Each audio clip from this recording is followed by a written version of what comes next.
看你想要玩。然后我跟你讲的是，假如说你身上有兴趣的话，6号或7号，12号、7号，2场看。我现在3球现在。如果有一些比较多想法，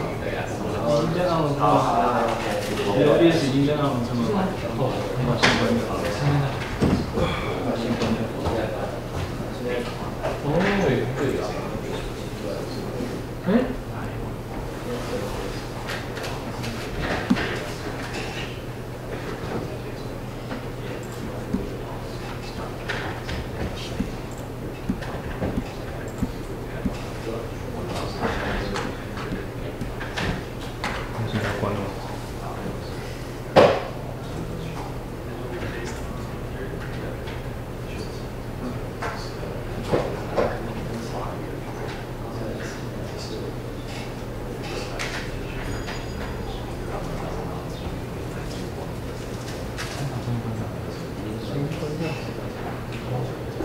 没关系，这就关了。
先最大，先最大，然后看中间。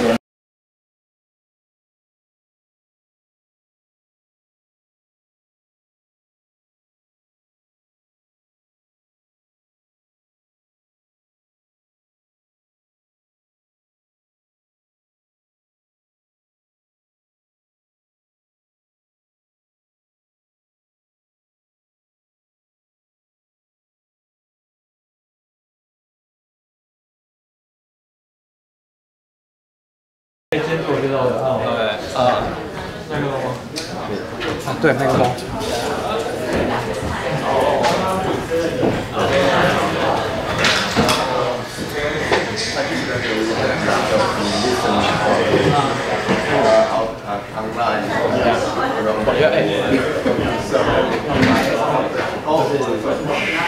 就是那个。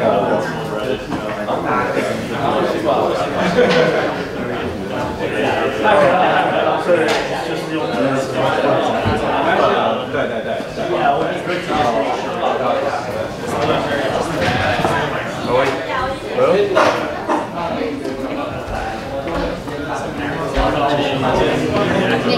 我没有 HDMI。Is the mic on? Can you guys hear me? Hello, is it working? Nope. No.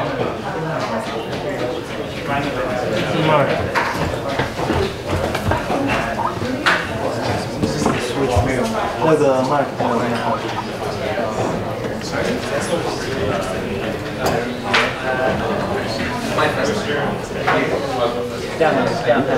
Okay, the displays are theoretically mirrored.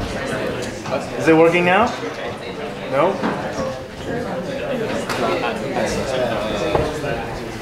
I don't know.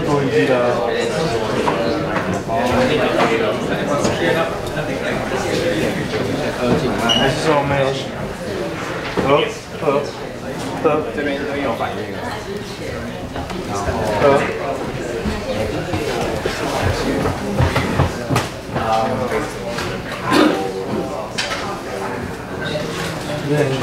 是都没有在用麦克风。对。哦。而且就是跟场地比较熟的那个。我们需要用麦克风吗？需要，会比较收音会比较好。Well, okay, this one it has here. This works. But like that doesn't connect to that. Trigger.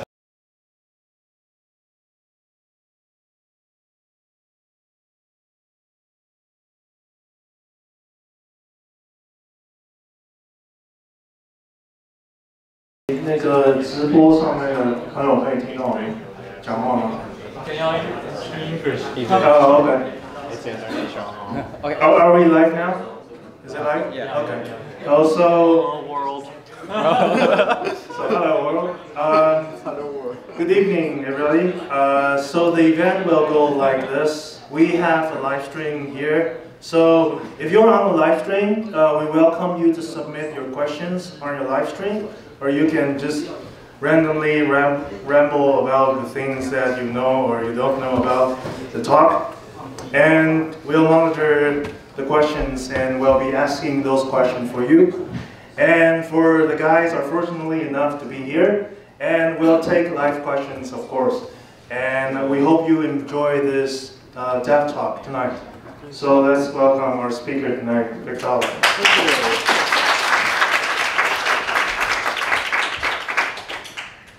Great. So what I was asked / encouraged / allowed to talk about today is just a kind of general overview of Ethereum, where Ethereum is going from a research perspective, including things that we're doing with privacy, including things that we're doing with Casper, sharding, various other smaller problems.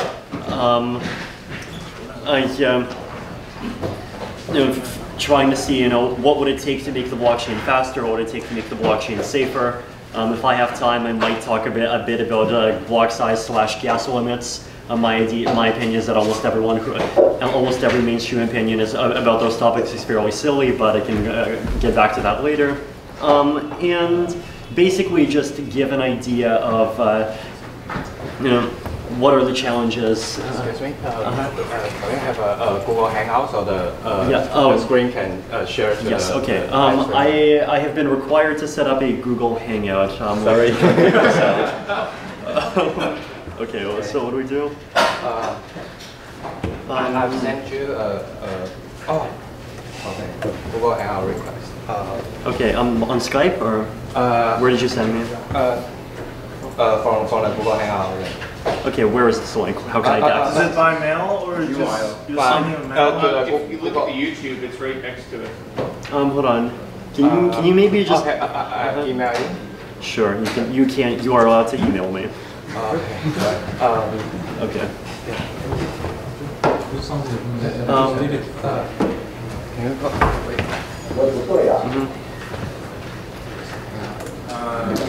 Are you picking up something else? 快就对了，接线显率就是一阶导数，一阶导数算得出来就是有可能。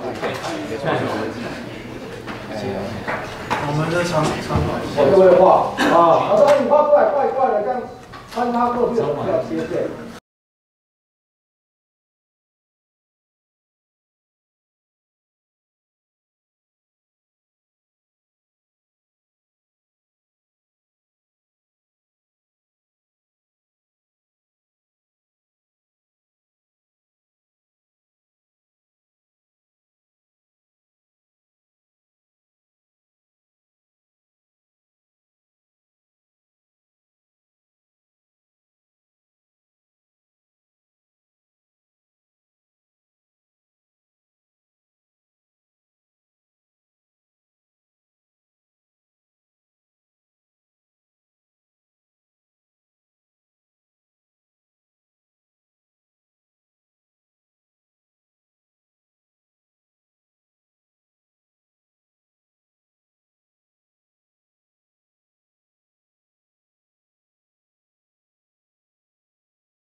The idea here is basically to talk about kind of cryptoeconomics as a formula.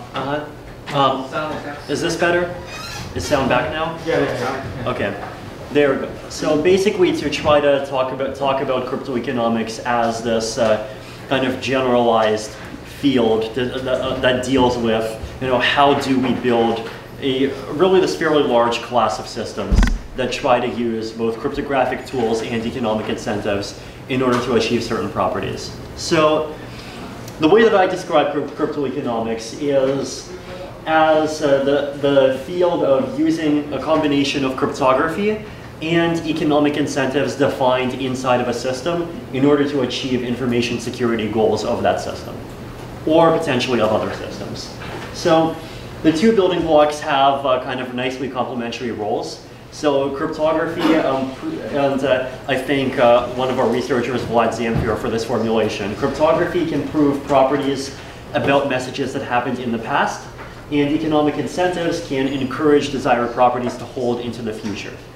So a cryptographic proof proves what did happen. Economic incentives encourage what will happen. So if you have both, you have guarantees about what happened, and you have guarantees that things will continue to happen the same way going forward. So let's try to go through a simple example, a blockchain, right? So this applies to Bitcoin, this applies to Ethereum. What properties do we want out of a blockchain, right? So you can think of it in kind of different levels of abstraction. So at a high level, you might want to say, Bitcoin provides peer-to-peer money, Ethereum provides a decentralized world computer, or you can go down to this really low level. You can kind of assume the data structure, assume that you have transactions, assume all the building blocks, but try to figure out, what properties about the way that these transactions and blocks get created and evolve he wants to have. So you can think of it in this way. The goal is you're creating a chain of blocks, and you want blocks to contain transactions, so you can include transactions and blocks. Another function is that you want to maintain a state. So for example, in Bitcoin, the state is the UTXO set. So in kind of slightly plainer English, how much money everyone has. In Ethereum, the state is how much money everyone has, and what are all the smart contracts, and what the code of the contracts is, and what the storage of the contracts is, so it's a bit more complicated. But you always have some notion of a state, right? Some notion of information that these systems keep track of. And here's a smaller but more subtle one. You want to maintain a clock, right? So in Bitcoin, all the blocks have timestamps. In Ethereum, the blocks have timestamps too. And you want these timestamps to roughly correspond to reality, right? So, you don't want the timestamps to go shooting up to 1 trillion. You also don't want them to go backwards, and you also don't want them to go forwards too slowly. So, here, blocks, everyone knows what blocks are. Who here does not know what a block is? Okay. So here are some kind of descriptions of what a blockchain looks like if it's well functioning. So one of them is the convergence property. So basically, if you have perfect convergence, this means that new blocks can be added to the chain, but blocks cannot be replaced and blocks cannot be removed. So you do not have reorgs, you do not have forks, it just keeps on going. You have block n plus 1, block n plus 2, it's all nice and clean. Validity. So one example of validity is that only valid transactions should be included in the block. Another example of validity is that the state should get updated correctly. So for example, if the state before block 5624, so if the state over here says that I have 100 ether, and let's say there is one transaction here that sends 20 ether to someone else, then the state here should say I have 80 ether. If the state here says I have 50 ether, then that's an example of invalidity. And invalidity is bad. So another clock should be roughly increasing, right? So this is part of timestamps roughly corresponding to reality. Data availability. So this is a very subtle one, but basically it should be possible to download the full data associated with a block. So you should not, theoretically, you should not have a blockchain where you can download the headers, but 20% of the transactions are just missing. Right? Even though you could potentially have a blockchain that's totally valid, that totally converges, if nobody can download 20% of it, that is bad. Non-censorship. So transactions should be able to get reasonably included. If I send a transaction, I should have a strong guarantee that this transaction, if it pays a reasonable fee, should be able to get into a block soon. If it doesn't, this is bad. Okay. So tools in the toolbox, right? So two major categories of tools. First category of tools is cryptography. So you have signatures. Signatures basically prove who it is that authorized some message. So you could use signatures to authorize transactions. You can use them to authorize blocks in proof of stake. You can use them for lots of things. Hashes. So hashes basically allow you to create small chunks of data that points to bigger chunks of data. Another thing that hashes let you do is enforce topological order. So what that basically means is that if object A contains the hash of object B, then you know that A came after B. Everyone got that? Also spooky advanced stuff. Zero knowledge proofs, snarks, time lock, weird crypto, homomorphic encryption, quantum resistant encryption, perpetual motion machines. So also part of the toolbox. Economic incentives. So this is the other part of the toolbox. So here you have two major ways to motivate people. One of them is rewards and penalties. So if someone does something good, you can print money and give the money to them. If someone creates a block in Bitcoin, the Bitcoin system prints 12.5 Bitcoins and gives those 12.5 Bitcoins to that person. In Ethereum, on average, it's about 5.3 Ether, but similar mechanism. Penalties. If someone does something bad, then you can take their money away. And this is another way to motivate people. Also privileges. So what do I mean here? If you are the one that creates a block, you are the one that chooses which transactions get included in that block. And this is a kind of source of economic rent that you can use in order to extract more profit for yourself. Right? If you're the one that chooses which transactions go into a block, then you can say, you have to pay me money if you want to get included. Now, this actually is an intended mechanism. This is part of the game, and this is generally a good thing, right? But it's an important category of economic incentive that you can, and that's you do need to think about. What can we use cryptoeconomics to build? So I would say originally cryptoeconomics started off with consensus algorithms, but you can use the cryptoeconomic way to do lots of other things as well. So one example is outsourced computation, outsourced storage. So you can use cryptoeconomic techniques to build a system that, let's say, incentivizes someone to store a file for you and to fetch any piece of the file that you want, and to do so with very high reliability. So you can build, something like a decentralized Dropbox with, cryptoeconomic techniques. Outsourced computation, you can make a bounty for anyone that finishes some computational task. Provably fair random number generation. If, let's say, you are concerned that the lottery that you're participating in manipulates the numbers to its advantage, you can use cryptoeconomic techniques to create random number generators that are provably fair to everyone. Providing true information about the real world. Oracles. Who won the election? Is the temperature in Taipei 18 degrees or 25 degrees or 80,000 degrees? Computers can't tell the difference between any of the three. But, how do you do it? Governance, so DAOs. So, cryptoeconomics could be used to implement DAOs. Stable value cryptocurrencies. So, can you build a cryptocurrency that tries to target its price to something that roughly corresponds to, the price of goods and services in the real world, so it doesn't go up and down so much. You could also try to use cryptoeconomics to do this. Telling the time, also cryptoeconomics. So, security models, right? Now, first of all, there's obviously a lot of things that cryptoeconomics is not well suited for. So the kinds of things that cryptoeconomics by itself is not well suited for tends to be things that heavily involve interaction with the real world that are highly subjective.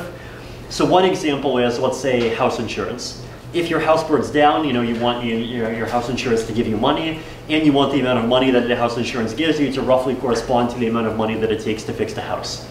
This is not something that cryptoeconomics can easily do. So, but there's lots of other things that it can. So security models, right? So in a lot of traditional fault tolerance research and traditional consensus research, and even in the majority of kind of blockchain academia, you make an honest majority assumption. You assume that 51% of the miners/validators are basically nice guys, and that they're not going to do anything bad. Some of them might, but they're in the majority, but they're in the minority. And you want to use this fact to prove claims about the properties of algorithms. You want to prove if at least 51% of miners are good, then the blockchain works fine. So in cryptoeconomic research, we can make assumptions that are of different kinds. So we can make assumptions, for example, about the level of coordination between participants. So are participants making economic decisions independently, or are they colluding? Are they bribing each other? If there's an attacker, what is the budget of the attacker? So how much money do they need to be willing to spend? And there's the cost of the attacker. So how much money do they actually end up spending after they carry out the attack? So one example, fault tolerance of Bitcoin. So honest majority model, fault tolerance is roughly 1/2. So this is Satoshi's 51% argument. Right? Everyone follows that? In an uncoordinated majority model, so going down from miners are honest to miners follow their own incentives, but they're not colluding with each other, the fault tolerance goes down to about 0.2321. And this is basically because of very advanced forms of selfish mining. Right? So selfish mining is the classic example of an attack that is all about the uncoordinated majority model instead of the honest majority model. Because if you assume honesty, selfish mining is not an issue because people are supposed to be nice guys. But in an uncoordinated majority model, if more than 23% are coordinated, then they can selfish mine and they can earn a profit. Coordinated majority is 0. So the reason why I say 0 is basically because if you look at the way Bitcoin's rewards work, you have a difficulty adjustment mechanism. The amount of money that gets issued in total is actually exactly the same regardless of what happens, right? Regardless of how many blocks get made, how many forks happen, how many reorgs happen, whether or not, some blocks don't get made, whether or not blocks get withheld, whether or not there's censorship. So no matter what, the miners do, no matter what whether or not they decide to do a fork, whether or not Jihan Wu decides to do the unlimited fork or start signaling for SegWit, whether or not whatever Bitfury does, the total reward is always 12.5 bitcoins per 10 minutes for the next 4 years, then 6.26 after that, or 6.25 after that. So in a coordinated majority model, basically the security margin is 0 because there's no incentive to do bad stuff, there's also no disincentive inside the system. Right? Outside the system, you can make assumptions about, if the system breaks, then the price goes down and this motivates them, but that's not something that we think about from the point of view of analysis inside the system. Bribing attacker. So basically, what if all the miners are rational and uncoordinated, but someone is bribing them to try to do something, like make an attack. And the budget is about 13.2 times the number of blocks. The cost is 0. I'll get to that later. So one other example here, Shelling Coin. So the point of this is to really kind of illustrate the differences between all of the security models. So here's the Shelling Coin game. I ask a question. Who won the 2016 US presidential election? And we make a rule. If you, let's say, so I offer you 2 chances to raise your hand. 1 chance for Donald Trump, 1 chance for Hillary Clinton. If you raise your hand and you were at the same time as the majority of other people raise their hand, you get $1. Otherwise, you get $0. So who here thinks Donald Trump won the election? Okay, who thinks Hillary won the election? Okay, so a few people. Most people seem to not like raising their hand for either. Maybe it's because in Taiwan, $1 is only worth 3 US cents, so people don't care enough. But anyway, but the basic idea, that's the mechanism, right? Now, why do we have to do this mechanism? Because the system itself has no idea who won the election, right? The system itself doesn't even know that Angela Merkel didn't win the election. So, the only way that the system can figure this out is by asking people. And the incentive structure has to be kind of completely blind. So, the mechanism here is if you're part of the majority, you get rewarded. If not, you don't get rewarded, right? So here you see 6 people vote A, they get a reward. 2 people vote B, and they get this red thing that's supposed to indicate a penalty. So that's the mechanism, right? So let's evaluate Shelling Coin in the context of every model that we know about. So uncoordinated choice. Let's say I told you about this mechanism. Would you raise your hand for Hillary or would you raise your hand for Trump? Now let's say you are a purely rational actor. Now the argument is that you would raise your hand for Hillary because basically you expect that everyone else will raise their hand for Hillary, and so you expect that if you raise your hand for Hillary, you'll be part of the majority. Now, why do you expect everyone else to raise their hands for Hillary? Because they are thinking according to the exact same logic that you are. So it's this weird recursive self-incentivizing equilibrium. But theoretically it's stable and it works. So now let's try to move to the bribing attacker model. So here basically a bribing attacker can corrupt this game with a budget of P plus epsilon, where P is the reward, and a cost of 0. So what do we mean? So here's the original game, right? So if you vote 0, but everyone else votes 0, then you get a reward. If you vote 1, everyone else votes 1, you get a reward. If you vote 1, everyone else votes 0, you get nothing. If you vote 1, and if you vote 0, everyone else gets 1, you get nothing, right? Now, let's say I am a bribing attacker, and I want this room to think that Donald Trump won the election. So what do? I offer a reward of P plus epsilon, and I... Wait, hold on, did I just totally mix up who won the election? Yes, yeah. Crap. Okay, yeah, I guess I'm living in a safe world, sorry. It's a parallel universe. Yes, okay. Right, so let's say that you want to convince people that reality is the number 1, or when the reality is actually the number 0. So what do we do here? Basically, as a bribing attacker, I offer, I make a conditional bribe. So I make a smart contract on Ethereum that does this conditional bribe that says, if you vote 1 and everyone else votes 0, then I will personally, out of pocket, give you a reward that's slightly higher than the reward offered by the base game. So what happens now? Well, let's look at your incentives. If, let's say, everyone else votes 0, then if you vote 0, you get P. If you vote 1, you get P plus epsilon. If everyone else votes 1 and you vote 0, you get 0. And if you vote 1, you get P. So no matter what your opinion is about what other people are going to do, your incentive is to vote 1. Therefore, everyone votes 1. Therefore, this is the outcome. And therefore, the bribing attacker has to pay nothing at all. So the bribing attacker has to be willing to pay people as epsilon, but the attacker ends up paying nothing. Right? So that's the difference between budget and cost. Proof of work is actually the same thing, right? You get rewarded if you mine a block in the same chain as everyone else.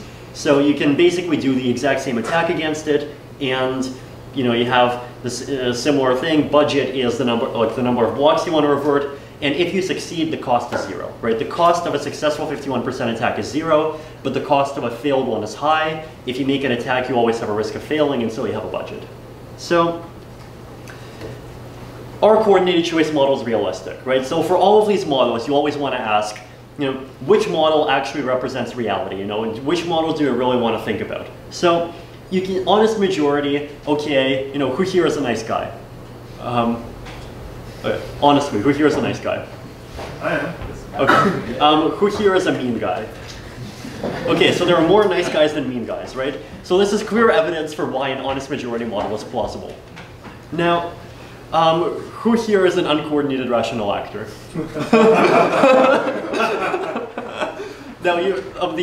Now, obviously you should all be silent because I offered you no incentive to say yes.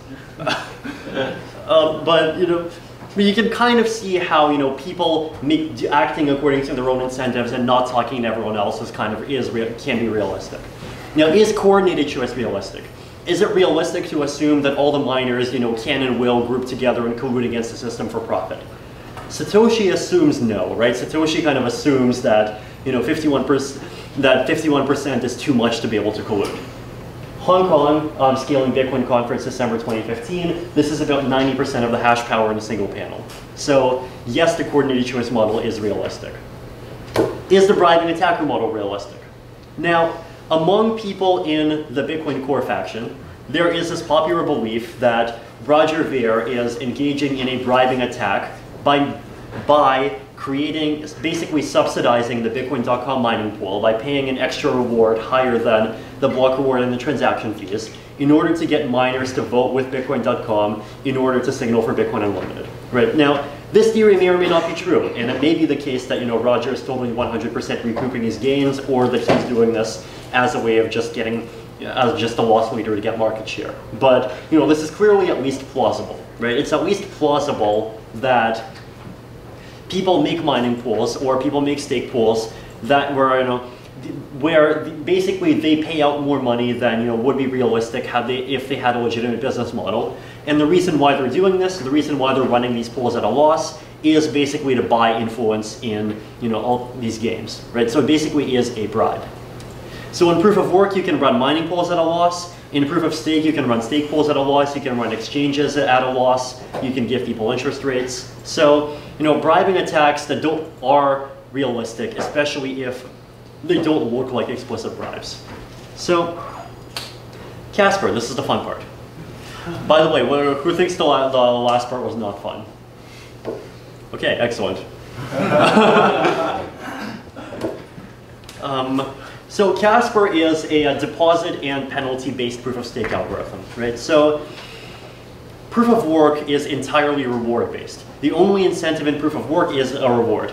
Now, if you screw up, no matter how badly you screw up, the worst thing that happens is you get no money, right? In Casper, if you screw up, then you may lose all your money.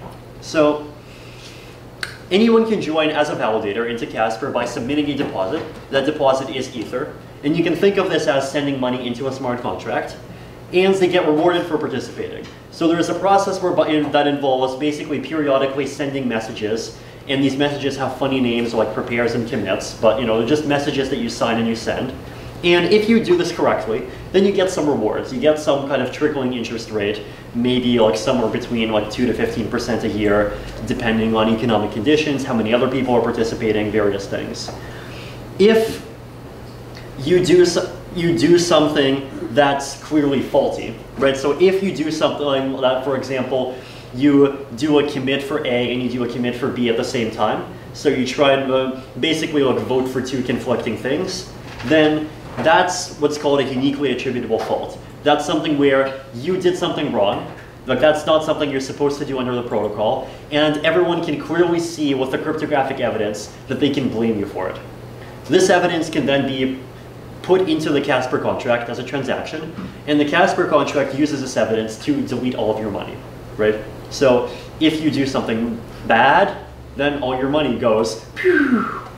Okay. And is it burned? Yes. Well, in the current Casper contract, there's a 4% finder's fee to whoever collects the evidence, but otherwise it's burned. Well, actually, no. In the current Casper contract, there's a backdoor where I can get the money out, but that's just for testing purposes. We'll change the backdoor to the zero address eventually. So the protocol defines a set of slashing conditions, which are basically a set of cases where, you know, these are like bad things that validators can do. And if they get detected, then the validator's deposit can get destroyed. So a slashing condition might look like this. If a validator sends a signed message of the form prepare epoch #1 epoch source 1 and the signed message of the form prepare epoch #2 epoch source 2, where the two hashes don't match or the two epoch sources don't match, but the epoch number is the same, then the validator's deposit is slashed, right? So, you know, it reads a bit like a legal contract, right? But like basically, if you want it in code, here's the code, right? Or here's like the first 2/3 of the code. This is in Viper. This is the kind of new programming language I've been working on in my spare time. It has nice properties like decidability, trying to direct support for RLP, all sorts of like various smaller nice features. Though in my opinion, the most important one is Python syntax because I think semicolons and braces are ugly. But anyway. So if you have a sufficient number of messages of a certain type, if you have a sufficient number of commits referencing a block, then the block is economically finalized. So what does economic finality mean? Basically, economic finality means that the block has reached a state where you can think of the block as being final. Now, it may well be possible that a conflicting block gets finalized, right? So it may well be the case that this gets finalized and this also gets finalized because finality just happens when validators send a bunch of messages, and validators may well send the messages to finalize this and also finalize this. But if this happens, then there is a mathematical proof that at least 1/3 of validators violated a slashing condition. If 1/3 of validators trigger a slashing condition, then that means that you can take their money away, right? So basically, if a block gets finalized, then you get an assurance that either that block, the chain that everyone follows will contain that block forever, or a whole bunch of people are going to lose a huge amount of money. So that's the kind of guarantee that Casper goes after. Now, what do we mean by conflicting? Basically, in different branches not compatible with each other. So these are conflicting, these are not conflicting. Everyone get how these blocks do not conflict with each other? Cool. So that's what we call the accountable safety property. There's also a property called plausible aliveness, which basically means the algorithm can't get stuck. So by getting stuck, we just mean the algorithm, like validators send a bunch of messages and then suddenly they're in a position where they cannot finalize anything at all without one of them triggering a slashing condition. So look, this is also something bad, and this is also something that we've managed to avoid. And there's a bunch of formal proofs for this. So one of our developers in Germany has been, Yoichi, has been doing a bunch of work on proving that all of this is correct. And so far there have been a bunch of good results. There's also a proof that this still works if you do, if you can update the validator set, which is nice because you want people to be able to join and leave. So Casper has overlay. So this is just a sneak peek at the way that we want to transition from proof of work to proof of stake. Right? So what we want to do is we want to start off by basically implementing Casper as a kind of overlay, as basically a scheme that finalizes checkpoints after those checkpoints have already been reasonably well established by the existing proof of work chain. Right? So the idea is that it's just an overlay. It doesn't really get in the way. It doesn't really change that much. But you can add in this hybrid fork choice rule that basically says, favor blocks that are checkpoints over blocks that are not checkpoints, and only after you're done like following the checkpoints, then look for the longest proof of work. So that's the idea, right? You'll have like proof of stake as this kind of second layer, and proof of work as this kind of layer that still exists. Now, over time, we want to replace the proof of work layer on the inside with proof of stake as well, and that's a process that can be kind of done over time in later stages. And there's a bunch of cool ways to do that. Let's talk about sharding. So, how many people here have heard of sharding in the context of databases? Cool. No Taiwan dollars for you. No Taiwan ether for you. Okay. Properties of a sharded chain. So basically, the idea is that we want to have a chain where you have a very large amount of storage and a very large amount of transactions being processed, where it's like the internet, right? On the internet, nobody downloads the whole thing.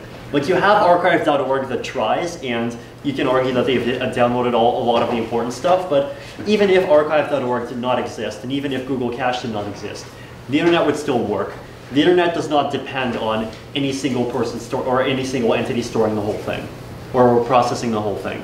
So basically, we want the blockchain to work in a similar way, right? So basically, each validator and user would only need to interact with a small portion of the chain. And execution would be kind of parallelized and split across all the validators and nodes. Now, this is in some ways similar to database sharding, but in some ways it's very different. Why is it different? Because here, all the nodes trust each other, because they're all ultimately run by the same organization. In a blockchain, they don't, right? This guy cannot assume that this guy, or this guy are honest. So what do? This is part of the challenge. So the way that the best way to start thinking about sharding theory is to start thinking from the point of view of light-client protocols, right? So who here has seen a Merkle tree before? Cool. Who here has seen Ralph Merkle before? I haven't either, but he's a cool guy. So basically, the idea is you have this data structure where the data structure holds all the information about all the transactions in the entire state, and you don't, as a client, you can get a fairly strong assurance about the content of any address, about like any specific property of the blockchain, without downloading and verifying the whole thing. How do you do this? Step one, download the headers. So over here you just have like maybe 300 bytes. It's actually 500, but like 256 of those bytes are zeros, so it's 300. 300 bytes, and per header, and you have a bunch of headers. And you verify the headers, you verify the proof of work on those headers first. Using the proof of work, you figure out what the longest chain is. Then from the block headers, you take the state root. From the state root, you would like ask the network for hash preimages, and you would verify the hash preimages against the hashes. For those who are at the event this morning, you would verify the chicken against the chicken McNugget. Okay, inside joke. And you would keep on downloading the hashes, and you would verify that this state root contains this Merkle branch, and at the bottom of this Merkle branch you have at this position in account 175, this number is 27, right? Now this tree gets updated with every block. So if over here this address gained 18, this number increased, then the state root would change in order to accommodate this. And so the state root would always kind of reflect what the current state is. As a light client, all you need to do is verify this and verify the one specific branch that you care about. So that's like basic light client theory. You can also do things like verify claims about the validity of blocks. So you can make a proof that says the execution inside of this specific block happened correctly. Right? Or you can even make a proof that says the execution inside of this specific block happened incorrectly. So what would this look like? Basically, the proof would contain, number one, the block header, number two, all of the transactions, and like all of the tree nodes, so like a proof that those transactions actually correspond to the block header. Number three, a subset of the state, a subset of the Merkle tree, just enough of this information so that you can authenticate it, and so that you can use this information to verify basically what the new state root is. So you can verify, what the new information is, what the new state is after executing all the transactions. So light clients can do lots of cool stuff, right? So the idea behind sharding is every client, including even the validators in the network, is a light client. So, you can imagine you have this global state root, then the state root is actually a root of a whole bunch of state roots, and each one of these shards is like, think of it as a semi-independent blockchain. So these are kind of independent blockchains that also kind of talk to each other. So you have weird protocols where you can send coins from one shard to another shard, you can send messages from one shard to another shard. There's like weird asynchronous two-step protocols for doing this, and this is all a very fancy and interesting area of computer science. Basically, the idea is that you want to be able to kind of have interactions between shards, but also be able to preserve the ability for each individual shard to be executed and verified independently. So, the data availability problem. So, this, yes? Are the shards geographically based? So, this depends. So there's one one reason why you would want to make them geographically based is so that within each shard you can have an extremely fast block time. One reason why you do not want them to be geographically based is that making the shard geographically based implies that you as a validator can choose which shard you go into. And if you have that property, that means that an attacker can choose to infiltrate and fully take over one particular shard. And this is bad. Whereas if the shards are kind of randomly distributed, then you as an attacker have no way of forcing yourself in one shard. And all you can do is take over 5% of the entire network at the same time, which is not that bad. The data availability problem. So hopefully this Casper image will kind of help you explain what it roughly is. Basically the idea is this. You have a block. And the block is totally valid. Everything about the block is correct. But the guy who published the block is evil. And the guy, instead of publishing 100% of the block, the guy published 99% of the block and kept 1% of the block for himself. And, oh no, this is bad. So, now, the problem is this. Incorrectness can be proven, even to a light client, right? You can make light client protocols so that if a block is incorrect, if you can figure out the specific spot where the block is incorrect, and you can make a proof that shows the error in that specific spot, and the light client can verify the error. This is doable. So fraud proofs, people in the Bitcoin space talk about this. I mean, we have specs for fraud proofs in Ethereum, though they haven't been fully implemented yet. Part of the reason why they haven't fully been implemented yet is precisely because they don't deal with all forms of fraud. So why is this bad? Well, let's say that this is a state root, and let's say this is one particular account in the state. And let's say this particular account in the state is the DAO, right? So it is a smart contract that contains $160 million that lots of people care about. Now let's say there is a transaction that does something to the DAO and changes the state of the DAO, but this transaction never gets published. Now, no one has any idea what the new state of the DAO is. No one can calculate it for themselves. And therefore, no one can make valid blocks that touch the DAO again. So, everyone agree that this is bad? Everyone agree that this is bad? Bad. Okay, cool. So the problem with data unavailability is that data unavailability is not a uniquely attributable fault. So what do we mean by this? People remember what a uniquely attributable fault is? Basically, it means people who see evidence, just like transactions, messages that got published, can look at the evidence themselves and see you're the one that's responsible, and it's unambiguous, and therefore we can take away all your money. There are many other faults that are not uniquely attributable. So we can say it's either you or you, but we have no idea which one. So here is a kind of story that shows why this is the case. Case 1, evil validator V1 publishes a block with missing data. Nice guy V2 raises an alarm. At time T3, evil validator V1 publishes the remaining data. Right, so this is story 1. Story 2, validator 1 is a nice guy, and validator 1 publishes a block with all the data already. T2, validator 2 is evil, and validator 2 raises a false alarm, says this data is not there. Time T3, well, the block is already published, and so V1 does nothing. Let's say you are a node, and you came into this situation after T3. you have no way whatsoever to distinguish between story 1 and story 2. Therefore, you cannot you cannot uniquely attribute the fault here to either V1 or to V2. So this is the challenge, right?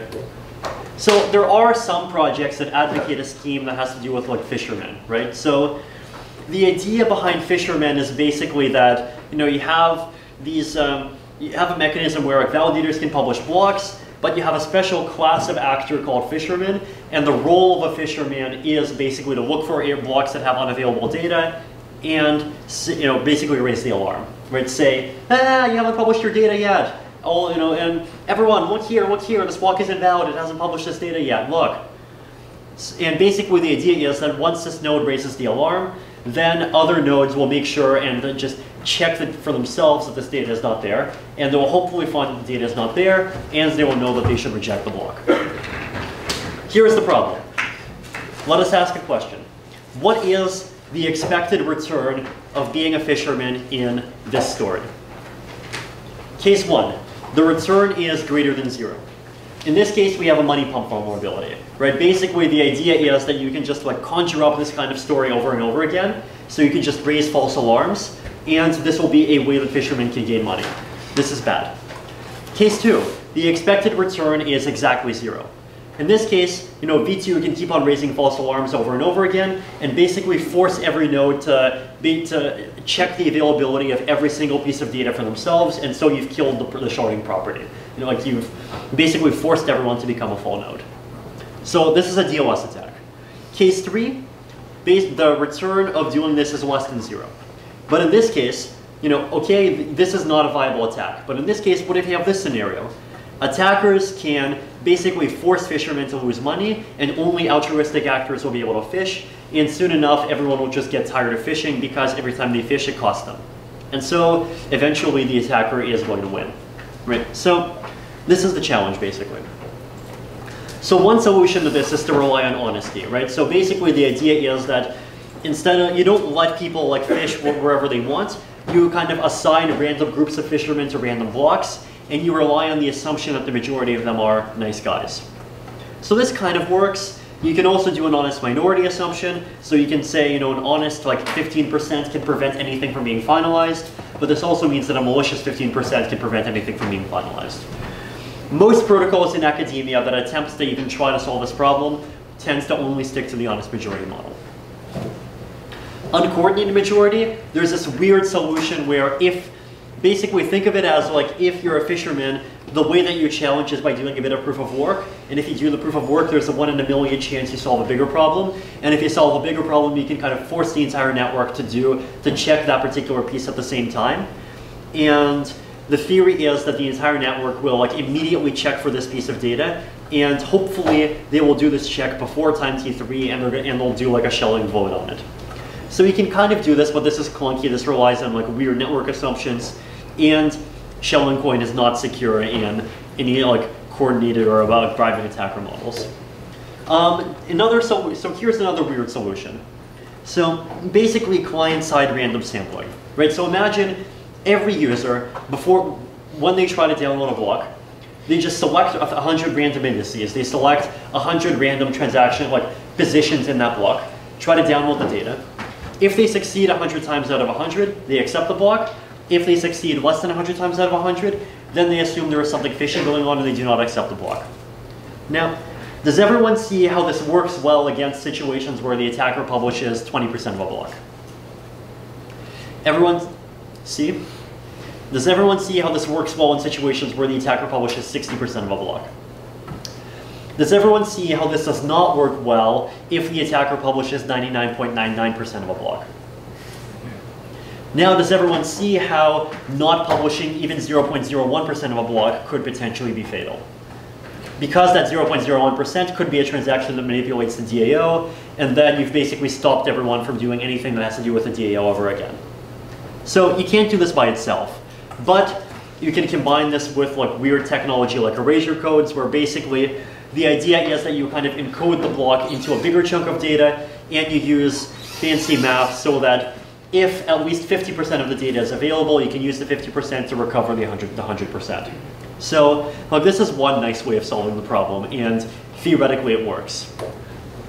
So the idea would be that you would have the original data, then you would create these other chunks of data, and basically a node would do this random sampling across all of these chunks, and if it gets this high probability assurance that at least half the data is available, then it knows that, okay, maybe the guy who published the data is evil and he only published 99% of it. But even if he did that, I could use the 99% to recover the last 1%. So that's the solution. So how would a like client work? Step 1, get all the block headers. Step 2, verify the consensus. So verify, ignore headers that are not backed by consensus. So try to find what the longest chain is or what the latest committed chain is. Step 3, randomly sample, do the trick to verify data availability. Step 4, once you've established data availability, you can listen for fraud proofs. If you found a fraud proof, then great, it's invalid. If you have not found a fraud proof, then you have some assurance that it's valid. And if all checks pass, then you accept the block as being valid. Right? So this is the sort of thing that you theoretically can do. Okay, done with sharding. Is everyone tired of sharding yet? No time on dollars for you. Can we reduce block times to half a second, right? So one of our researchers, Vlad Zamfir, really loves this idea that you should be able to play StarCraft on Ethereum. If you want to play StarCraft, how many people have played StarCraft before? How many people have played StarCraft with 500 millisecond latency? How many people have played StarCraft with 14-second latency? Who here would rather play StarCraft with 14-second latency? Who here would rather play StarCraft with 500 millisecond latency? Okay, a lot of people here are ambivalent. Are you ambivalent because you don't care about StarCraft, or are you ambivalent because anything over 100 milliseconds is unacceptable? First worlders. So, question 1. Do you mean block time, or do you mean time to finality? So, in the context of proof of work blockchains, in the context of things like Bitcoin and things like Ethereum, there is this idea that if you have a transaction, then at first the transaction has 0 security. Then the transaction has a bit of security if you assume that miners are nice guys, because you can do the zeroconf thing, but if miners are not nice guys, then that means nothing. Case 1, what happens next? The transaction gets included into one block. Then you have some security. Then what if the transaction gets included in one block, then you have 5 blocks on top of that block. Then you have more security. Transaction gets included into one block and you have 50 blocks on top of that one block. Then you have even more security, right? So there's a difference between a transaction getting partial confirmation and getting full confirmation. So there really isn't such a thing as a, how long does it take for a transaction to get consensus? It's more like a graph, where the x-axis is time and the y-axis is like degree of consensus. And you want the graph to, obviously you want it to go up over time, obviously you want it to eventually reach 1, and you want it to reach 1 as fast as possible, right? So here's like a graph of how Bitcoin does it, here's a graph of how Ethereum does it. So which one of the two do we care more about? Ethereum. Right. So in proof of work, or in any algorithm, one challenge with making block times ultra fast is that you want to avoid creating large incentives for the network to centralize. You want to avoid creating large incentives for nodes to gather in the same data center. Now, in proof of work, you have something called a Poisson process, some fishy French thing. That was a bad pun. Then basically, and you have this. Basically, the idea is that blocks get created at random times, and you have. Because of this, you have this thing called an orphan rate. By the way, orphan is like a very bad term in my opinion, because a real orphan has no parents, but like an orphan block has no children, so I hate the word. But anyway, basically the idea is that if you are not well connected to the network, when you create a block, there is some chance that a sister block has already been created. And so there is some chance that your block will not be part of the main chain. And so there is some chance you will not get a reward. If you are more well connected, then the probability that this will happen to you is reduced. And you can estimate this to reduce by maybe about on average, your revenue increases by maybe 0.23% for every 100 milliseconds that your latency goes down. Now, in Ethereum, this is because of the ghost mechanism, which brings it down from 0.7%. Now, in proof of stake, you can kind of rely on hard time limits instead of relying on this like Poisson process. So you can push the block time down even more, and you can show like some degree of fairness given network synchrony assumptions, right? So assuming that latency stays below 4 seconds, this is fair. If latency goes above 4 seconds, then this becomes unfair and fairly latency favoring. So this is like one of the challenges, right? The faster the block times are, the more the centralization risk is. Here's a second problem. If you care about Casper-style economic finality, then you have this formula which basically states, time to finality times overhead is at least the number of nodes times 2/3. So this is a trade-off. It basically says you cannot be highly decentralized and finalize very quickly and have low overhead at the same time. Basically, the reason is it's a simple mathematical formula. If you want to for a block to be finalized, it has to be confirmed by almost everyone. For it to be confirmed by almost everyone, either there have to be few nodes, or you have a lot of overhead verifying everyone's messages. Or you can also reduce your overhead by having these rounds of confirmation happen extremely rarely. But you have to kind of pick and choose. You can't have all good things at the same time. This is another challenge, right? So basically, even though theoretically you can maybe have a 500 millisecond block time if you have a shard associated with one particular city, but it's much harder to have 500 millisecond finality. So basically, your StarCraft may have to deal with being reverted from time to time by a few seconds. Who here is okay with that? Cool. So can we reduce the overhead with clever tricks? So signatures get validated for 2 reasons, right? Messages, prepares, commits get validated for 2 reasons. One of them is to determine which blocks have consensus. I, as a node, wants to know which blocks have been committed because I want to know what the consensus is. I want to know which chain I should follow. So you can actually kind of reduce your overhead here by doing random sampling. Instead of listening to all the validators, you can listen to like a random 80 of them. Another reason why signatures get validated is for incentivization. You want to reward people for sending messages and not for just being lazy and going offline. And for this reason, unfortunately, all these transactions have to go on-chain. Now, you can deal with this, but it basically requires sharding. Cool. Let's talk about in-protocol governance. First, I'm going to drink some of this Taiwan bubble tea because it's apparently a Taiwan thing. Remember, Taiwan bubble tea, Thailand coconuts, different countries.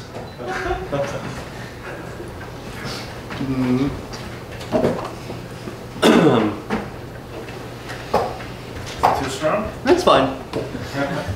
So let's talk about in-protocol governance, right? So, like in the context of, blockchains having various issues having to do with soft forks and hard forks and user-activated soft forks and bilateral hard forks and miner-activated hard forks and so forth. It's clearly an issue that the space has a lot of challenges with. So this is an example of Carbon Vote. So Carbon Vote is a thing that a group of Ethereum companies in Shanghai created that's basically trying to let the Ethereum community vote on particular issues. So Carbon Vote first became famous, or if you're an ETC fan, infamous, back last year when it was used to kind of give an indication of how Ether holders felt about the hard fork that was used to recover the money inside of the DAO. Who here knows what the DAO is, by the way? For those who don't, it's a thing that raised a bunch of money and then it got hacked and then there was a hard fork to get the money back. Is that okay. So here, Carbon Vote is actually used for a different reason. This is basically a vote on whether or not to reduce the block reward as part of the Metropolis as part of the feature in the Metropolis hard fork that delays the Ice Age. So 98% seem to vote yes. But so this is just one example of in-protocol governance, but really there's a huge number of different ways to try to do in-protocol governance both of protocols and in-protocol governance of things that are on top of protocols. So governance of DAOs, governance of the blockchain, governance of other blockchains. governance of things outside the blockchain on a blockchain. So it's an area of increasing interest. So for example, Dash, they have a system where like master nodes in Dash, which are like, roughly the equivalent of Casper validators, except less interesting. Basically, they can vote on stuff. Tezos, the idea is that the validators can just vote on what the next protocol change is going to be. BitShares had a bunch of delegate voting mechanisms inside of it. So people are really interested in it. Part of the reason why is that people feel like basically the the governance processes around both Bitcoin and Ethereum and like all other blockchains feel like they feel kind of either centralized or unaccountable because people don't really understand, what is the actual process by which the decision on, let's say the DAO hard fork or SegWit versus BU gets made. And some people believe that having an explicit codified governance mechanism inside of the blockchain is a solution. Another example is DAOs on top of the blockchain. Here it's even more necessary because the thing with a DAO is if that DAO holds money that isn't defined inside of the DAO itself, then you can't hard fork a DAO, right? Like you can hard fork a blockchain because all the users of a blockchain can agree to install the hard fork. But you can't hard fork a DAO on top of the blockchain without giving up all the assets inside the original one. And so the question of how do we govern it becomes even more important. So there's concerns over basically off-chain governance mechanisms being too centralized. People say that either Ethereum is just myself, or that Bitcoin is just Gregory Maxwell, or that Bitcoin is just Jihan Wu, depending on which faction you're from. So some people want to basically solve this problem by creating an on-chain DAO to govern a protocol. And alternatively, you have second layer protocols, and very often voting is used as a governance mechanism. Now, first of all, my opinion is that off-chain governance mechanisms, there are bad ones and there are good ones, and my opinion is that off-chain governance is totally salvageable and you can do it reasonably, but it's something that, there's no kind of one-sentence secret sauce for it. I think it's something that we'll just have to kind of learn over time. Anyway, problem with voting on blockchains. Problem 1, voter apathy. So here is just a list of examples of attempts to do voting as in protocol governance across all sorts of various systems. So in BitShares, the DPoS includes a delegate voting mechanism, and basically where all holders of BitShares BTS can vote on who the delegates are. The Carbon vote in the DAO, so this is Ether holders can vote on the DAO hard fork. This is a vote on the proposals of inside of the DAO. So this is the DAO's internal governance mechanism trying to vote on what the DAO is going to do with its own money. Votes in Dash master nodes. Voter participation is really terrible. 5 to 18%, 4.5%, 9.62%, 0 to 50%, right? Bad. Why is this bad? Well, one reason why it's bad is that if you have 9.63%, then you can just outvote everyone else, right? So if the voter participation is really low, then it's fairly trivial to attack. Problem 2, economic security. So basically, if you try to analyze voting cryptoeconomically, then you find that it works well in a coordinated choice model. It works terribly in an uncoordinated choice model because each individual's incentive to vote is very tiny, right? If I have 1 Ether, then my influence on the result of the Carbon vote is insignificant, and I don't really have a rational incentive to vote. Now, I may want to vote because I am a nice guy, but the nice guy thing is not the uncoordinated majority model, that's the honest majority model. I'm also very vulnerable to bribe attacks, right? So basically, the realistic version of a bribe attack is, let's say Bitfinex decides that they really strongly oppose hard forks, and so they are going to start paying interest to everyone who deposits Ether into Bitfinex. And then every time there's a Carbon vote, BitShares or Bitfinex is just going to use their depositors' Ether in order to just vote no on every hard fork proposal. And this is something that they potentially could do. Now, there are 2 solutions to this, right? So one solution is that you can use the social layer to explicitly account for attacks against the voting mechanism. So for example, if you look at Carbon Vote manually filters out any addresses that as far as they can tell belong to exchanges.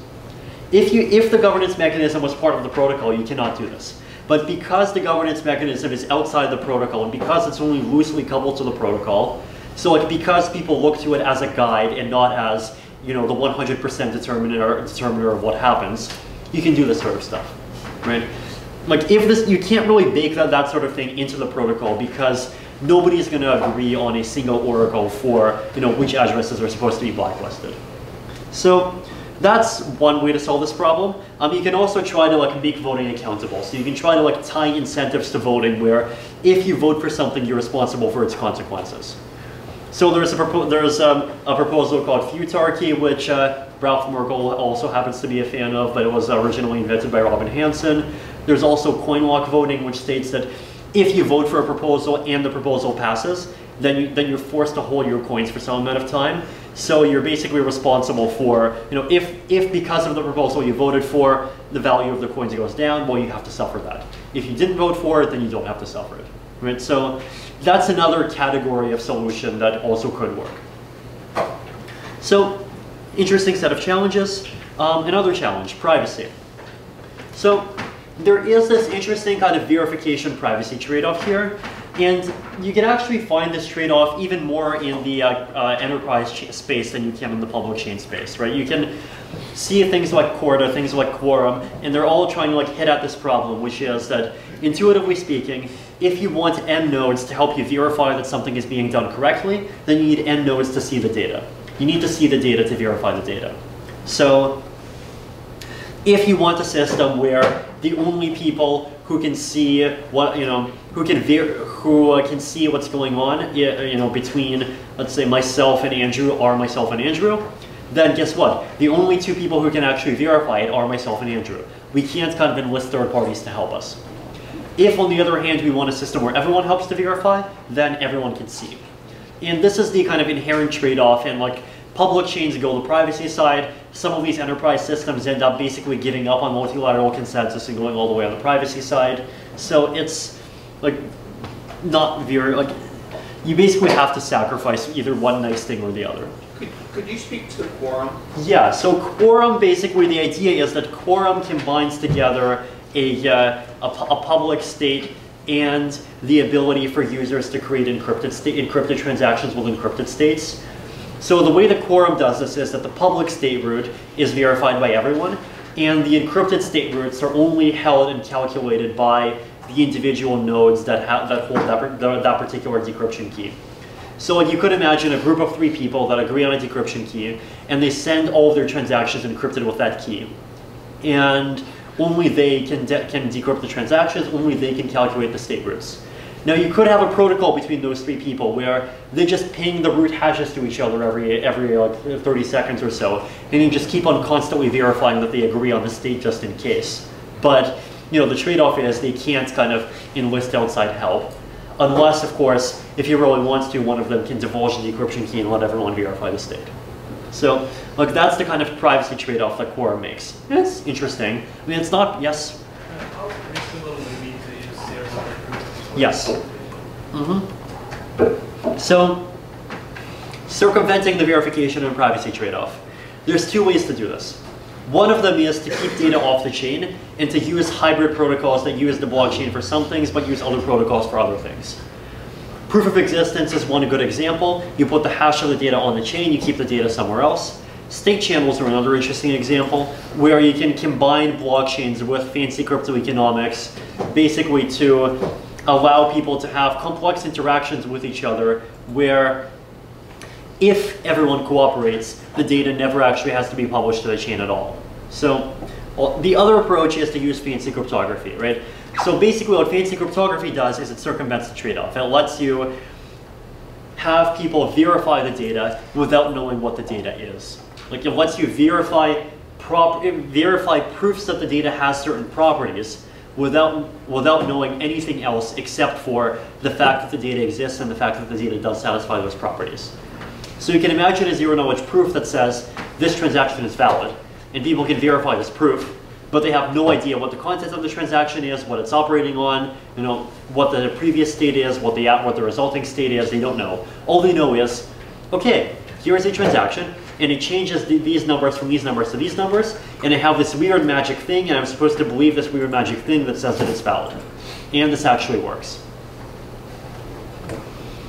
I wrote a bunch of articles about how this magic actually works. For those interested, you can go and read them. Altogether, it's about 10,000 words. It involves very weird math involving elliptic curve pairings, divisors, finite fields, 12th degree polynomial extension fields, and other fun stuff. Who here finds 12th degree polynomial extension fields fun? No $1 for you. Okay. So summary is that it's complicated, but it works, right? Now there are, of course, a few kind of asterisks here.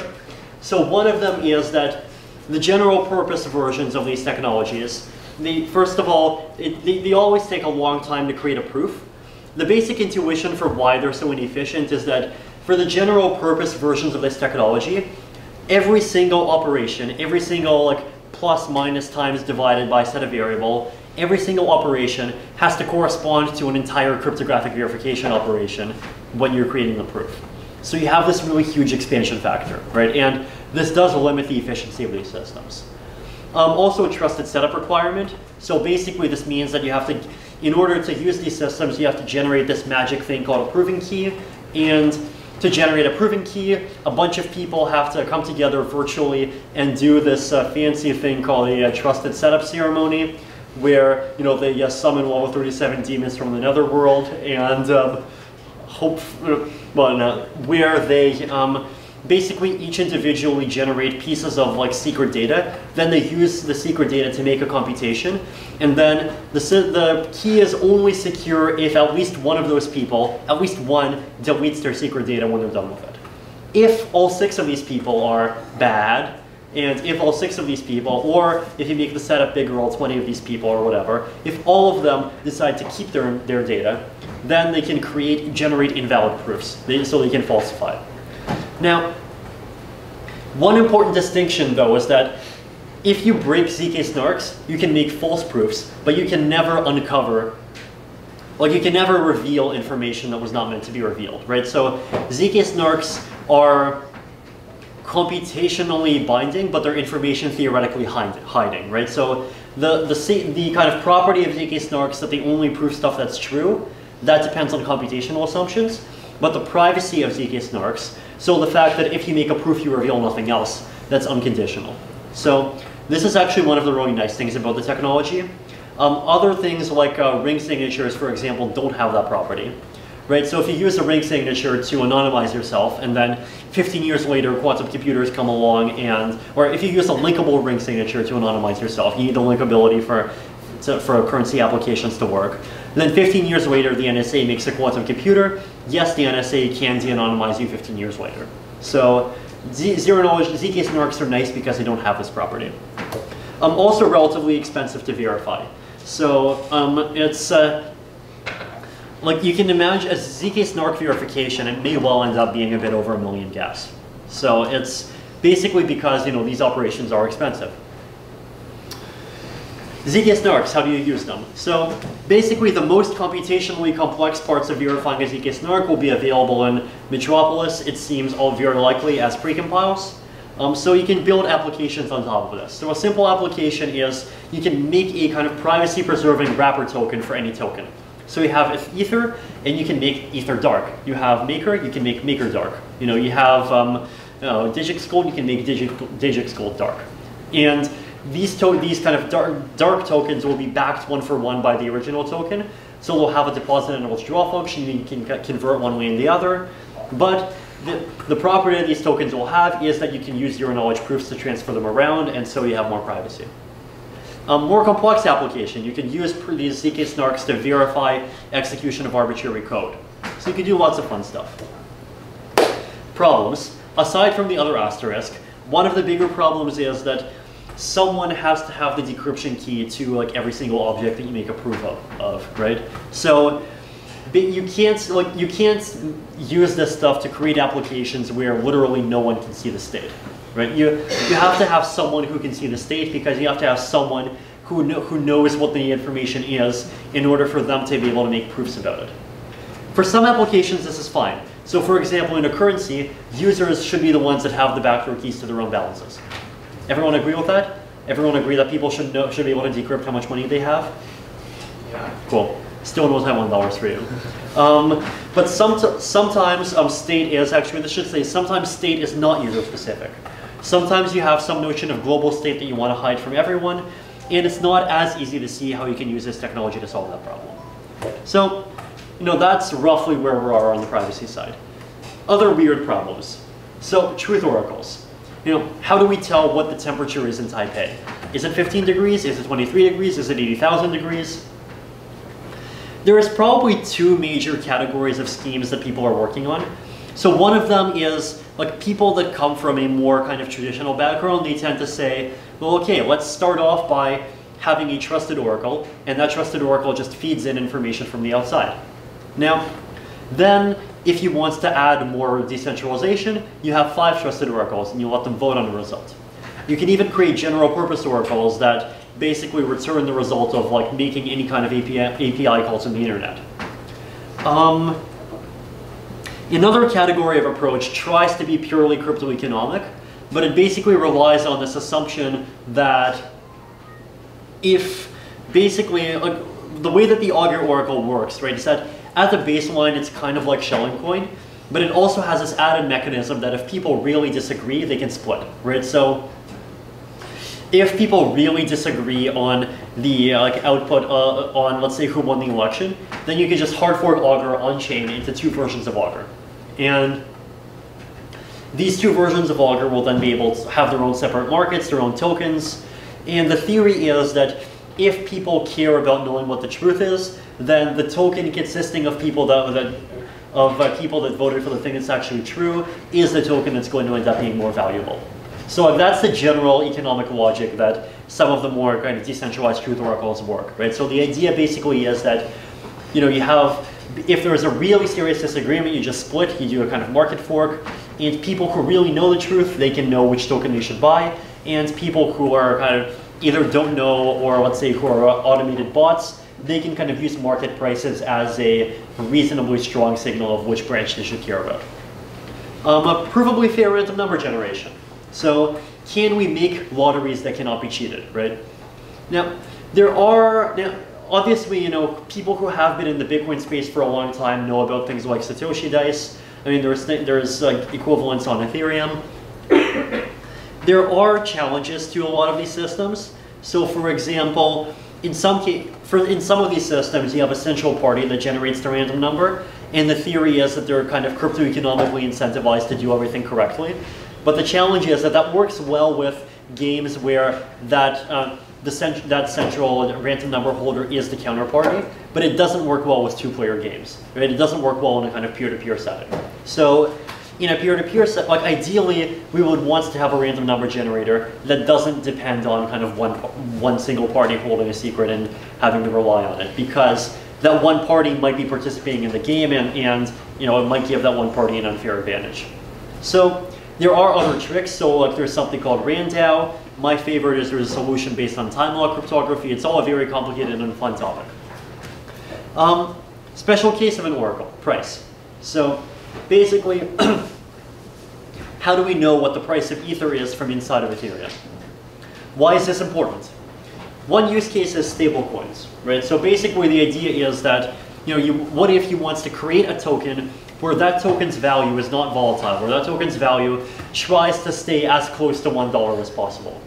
Or at the very least, you want to create a token which is less volatile than things like Bitcoin and Ether. How do you do it? So in order to do anything, like in order to have any solution, like that solution has to somehow get some kind of input or some kind of feedback on what the price actually is, right? So this kind of depends on an oracle in some cases, but it's like a special kind of oracle. And in some cases there are kind of easier partial solutions. So for example, you can use proof of work as an oracle. If the price goes up, the difficulty goes up. But so there's partial ways of solving the problem, but it's still hard. Also another use case, kind of gas limit and block size policy.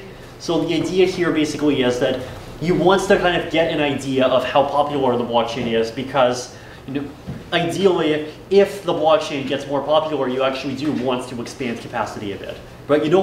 There's actually a whole bunch of very good economic reasons why you do not want the kind of transaction capacity on a blockchain. You don't want the supply curve to be fully vertical. You don't want it to be like a fully fixed number. And you actually want something that kind of has a bit of slack and expands a bit as usage goes up. But can we implement this in a decentralized way?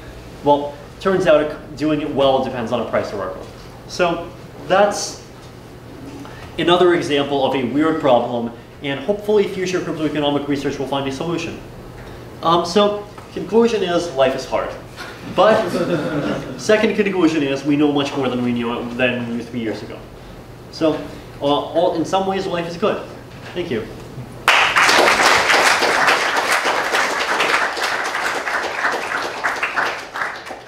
Bubble tea in Taiwan, coconuts in Thailand. Got it?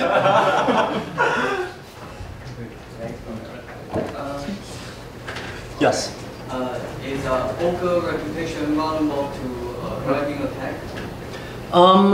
Yeah, so basically the reason why Augur manages to gain some level of resilience against bribe attacks is that it's not just a shelling coin, right? Like, if someone makes a bribe, then basically the people that disagree or the people that refuse to take the bribe, they can split off, and you have basically Augur kind of forks in half, and you have the two tokens on the market.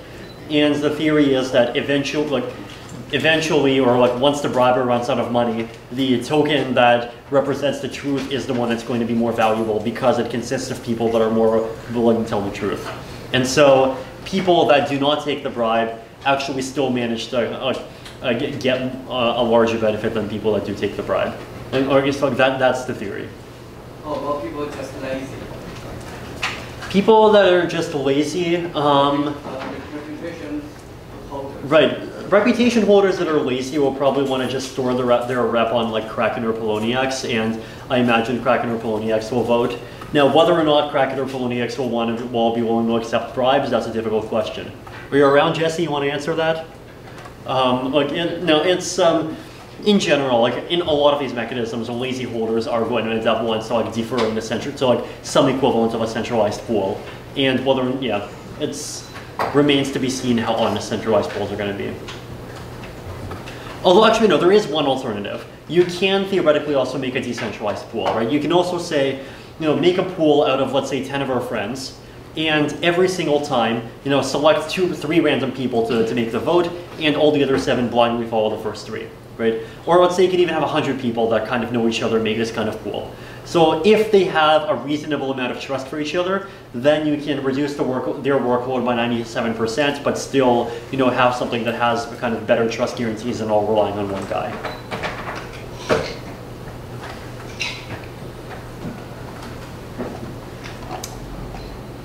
Yes. ZK Snarks when they come to Ethereum, are they to rely on the Zcash blockchain, or are they completely independent? So what we're doing at the protocol level is we're implementing precompilers for elliptic curve pairings, which is the most computationally intensive part of verifying a ZK snark. So what this means is that we're basically providing a totally generic tool set. We're not even selecting a specific trusted setup. We're not even selecting a specific version of the protocol. We are selecting a specific curve, but that's as far as we're going. So if you want to import the Zcash trusted setup, you can. If you want to use your own trusted setup, you can too.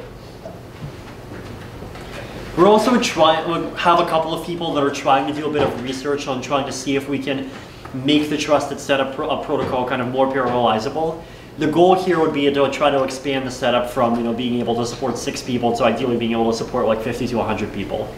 The really ideal goal would be to have a trusted setup protocol that's where you can kind of take an existing setup and provably add yourself into the setup. So it can just keep on growing over time. But so far, that seems very hard to do. The best that we can manage so far is a 2-round protocol.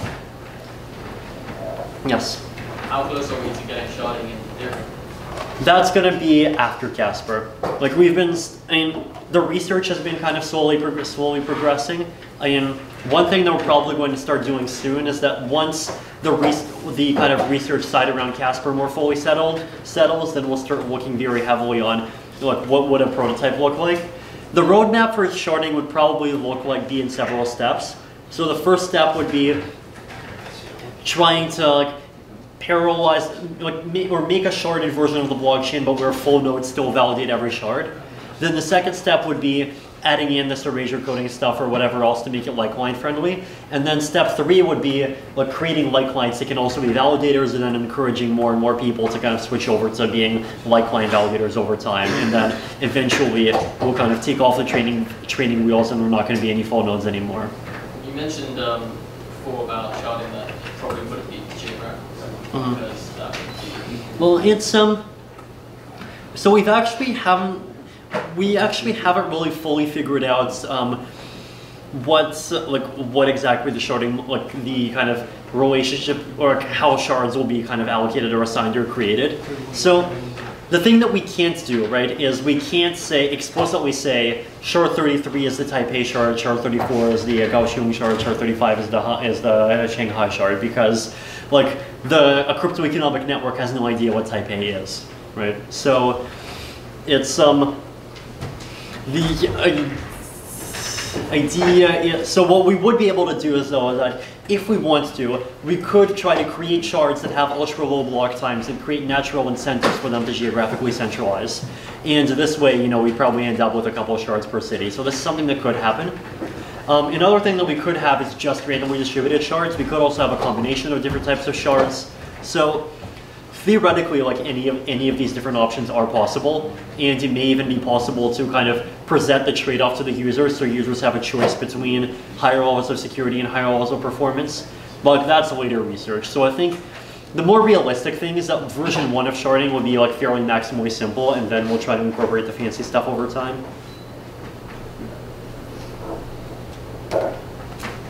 Yes? Is rising ether price good for the POS? So the rising ether price does mean that the amount of money that will be needed to do a 51% attack on a Casper goes up. Now, one thing that would also be helpful is to eventually have rising like total volume of transactions and transaction fees. So like eventually you'd want, what we want to do in the really long term is try to kind of recoup the proof of stake inflation by burning some portion of transaction fees. And like that is theoretically possible, but in order to do that, there would have to be a fairly large user base. So like basically, if you want to kind of help make Ethereum more kind of safe and sustainable, then in the long term, pumping the price up is not not sufficient. You have to actually get actual usage, and that's like critical for the long-term security of the system. And like Ethereum definitely is getting there. So at this point, we're at the point of having like about 1 transaction a second, but it still needs to kind of go up more in order to get to the level of volume that'll actually be able to like fully pay for the proof of stake system. Yeah. Is it still planned to reduce inflation at proof of stake? Yeah, so we're still kind of exploring different economic models, but so far, like my personal position is that we should definitely be able to reduce, once we go full proof of stake, we should be able to reduce like total inflation to below 2/3 of an ether per block, possibly even lower.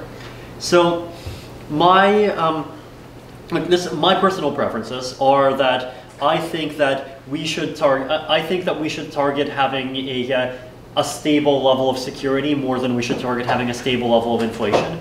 And basically because, it's, at least my personal view is that it's Ethereum's philosophy that the currency serves the blockchain, it's not the blockchain that serves the currency.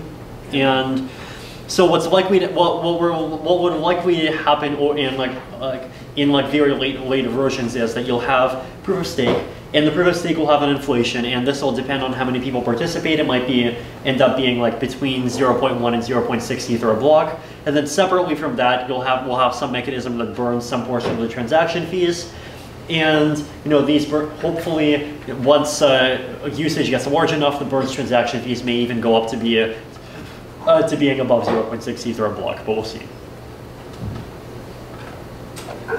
Yes. Are we hiring anyone to support that? Are we hiring anyone to support that? Are you hiring anyone to support what? That. We're definitely hiring people to support everyone. So, yeah. So answer is yes. Yes. Is empty block a hard problem?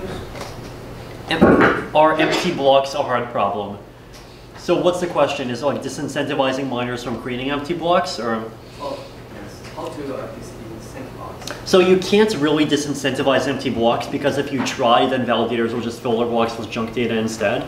But what you can do is in every blockchain protocol, there is some incentive to create empty blocks right now, because if you create empty blocks, then the block will propagate more easily and it's more likely to get your block reward. So what we can do is we can try to make the network more efficient in ways that reduce that incentive. So that's something that we're trying to kind of fairly actively work on right now.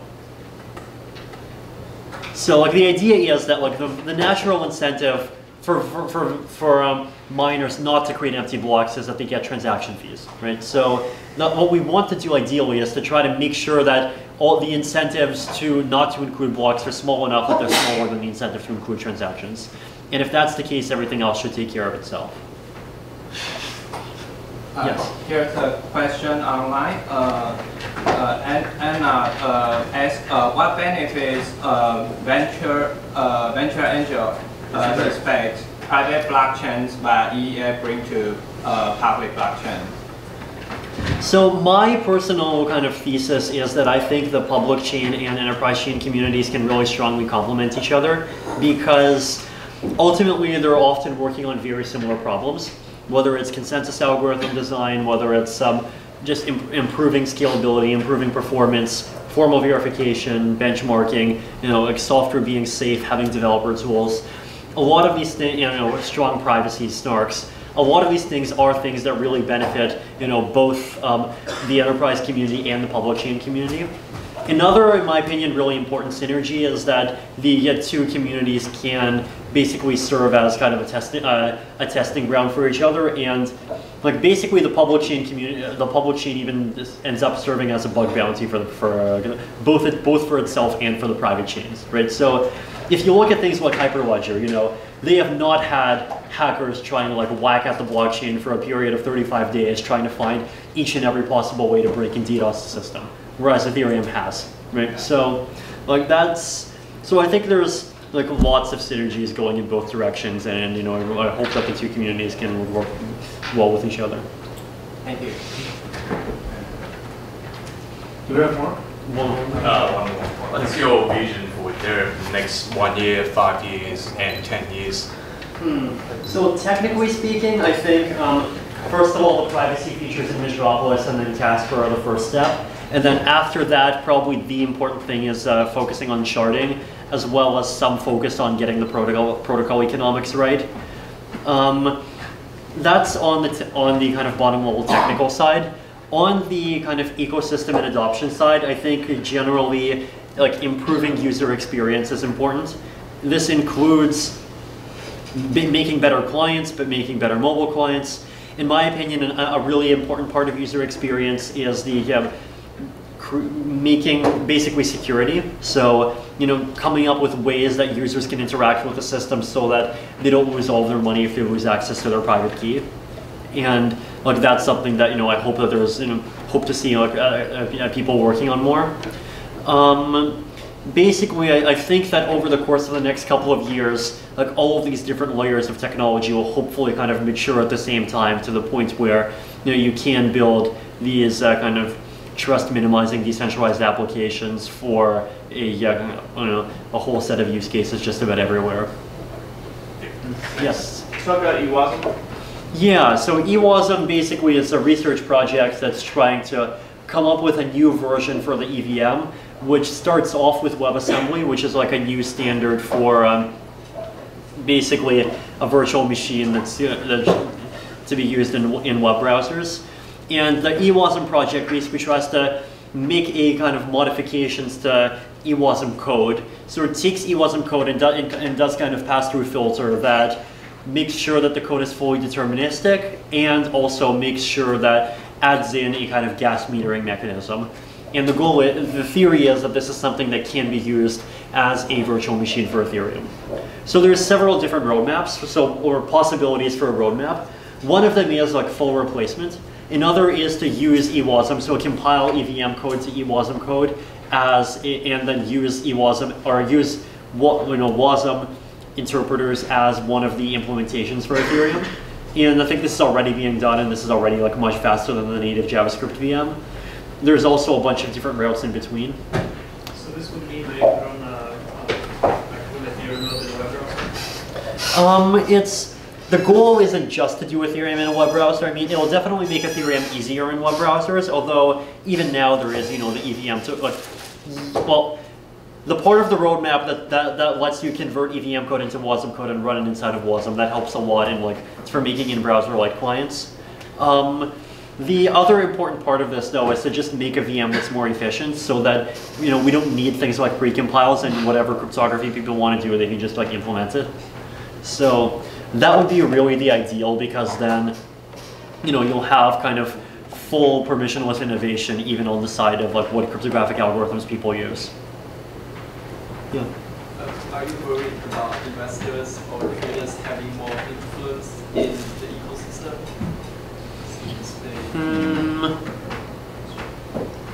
And it's definitely a concern to try to balance all of the different groups in the community. And I can see how, with proof of stake, it goes from holders and miners to just holders. Though on the other hand, in my opinion, miners haven't been participating too much in kind of community governance decisions already. So I don't really expect the kind of switch in consensus algorithms to change things fundamentally. It's definitely something that we're thinking about actively, to try to make sure that we represent the interest of users and not just token holders. So that's something that, Vlad, for example, has made many presentations about, and he really cares about. Basically, that's actually one of the other reasons why we are kind of a bit skeptical of just jumping into kind of on-chain governance, because on-chain coin voting is good at representing the interest of the holders, but it's not. But you can't really represent the interest of the users. And I'd even say that the only way to really fully represent the interest of the users is ultimately hard forking.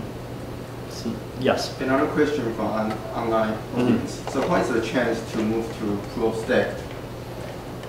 The chance? Hybrid. Oh, hybrid. It's at this point, I think it's a matter of when rather than if.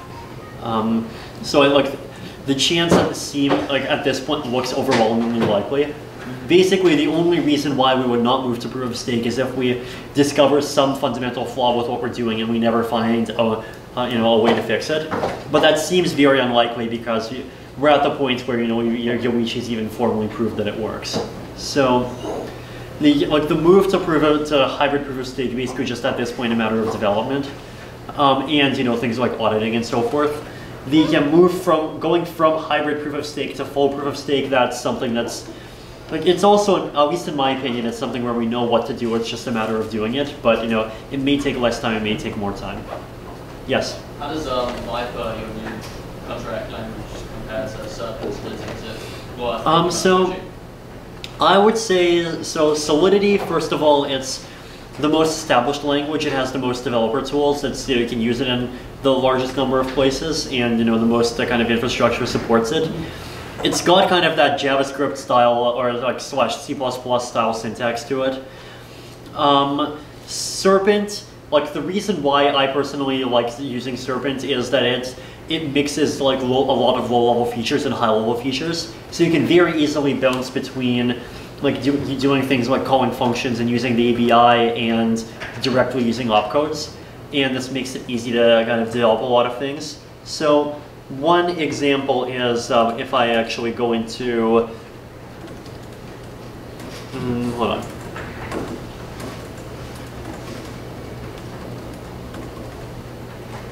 Actually, no, not this one.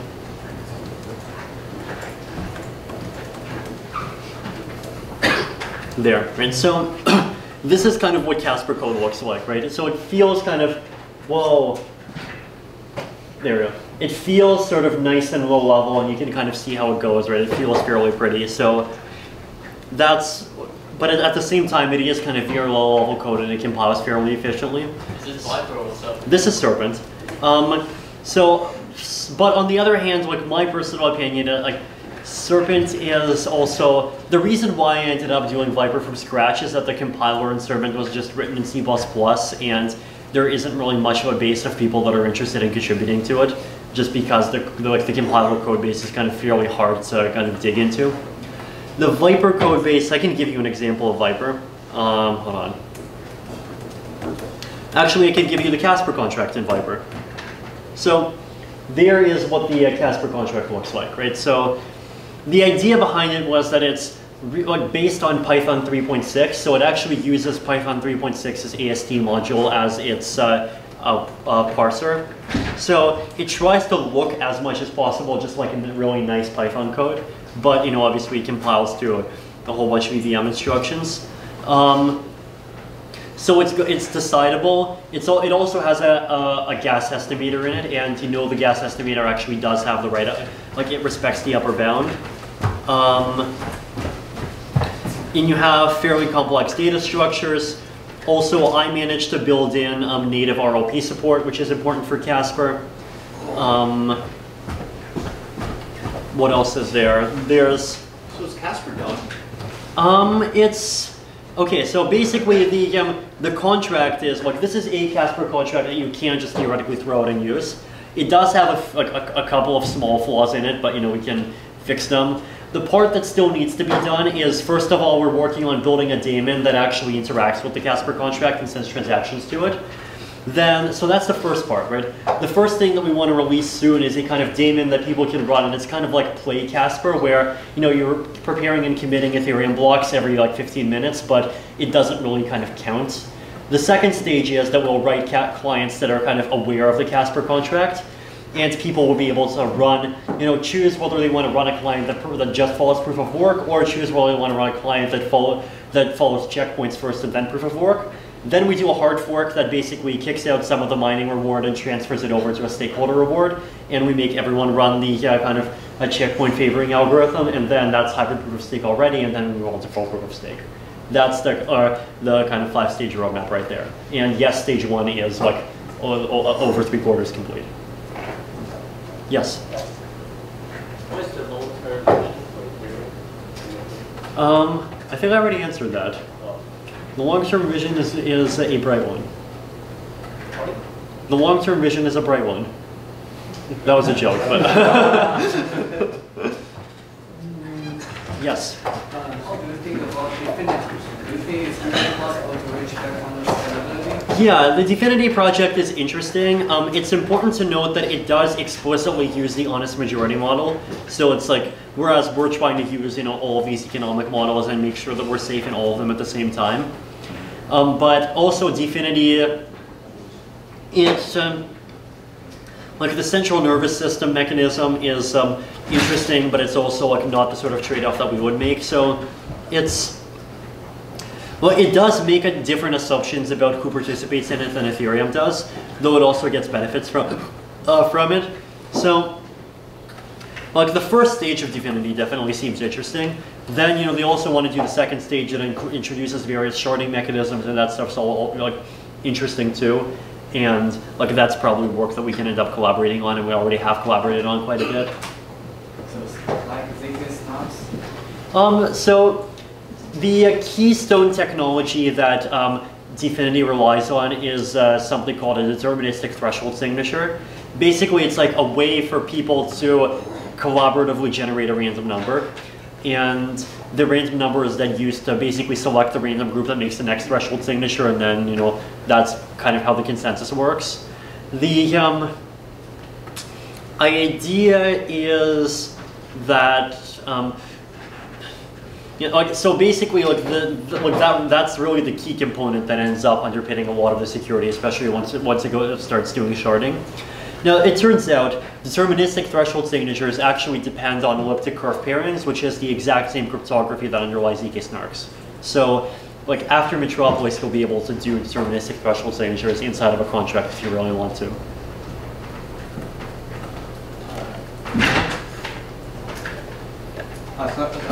Sorry, can you share the screen of this? Slides or? The code, the Hangout. Oh, I see it. Hold on. Like the Hangout is not showing this? Yes. Hold on. How do I do this? We'll have a 20 minutes break, and you can also ask questions, and so yeah, and we'll have Andrew Keith to present Enterprise Ethereum Alliance for us 20 minutes later. Okay. Cool. Okay.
it's 9:08. We'll start at 9:10. Okay.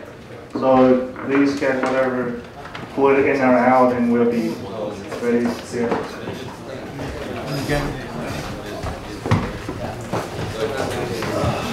Upgrade my seat.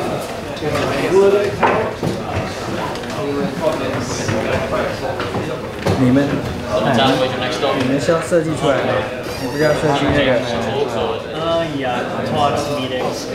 They also like spreading the good The Hong Kong Securities and Financial 一版拿出来啊，丢到那个，丢到网络上让大家。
And they're tweaking it at the protocol layer, where they're pulling out gas, they're switching the types of consensus algorithms, and what we don't think enterprises should be dealing with is at the protocol layer.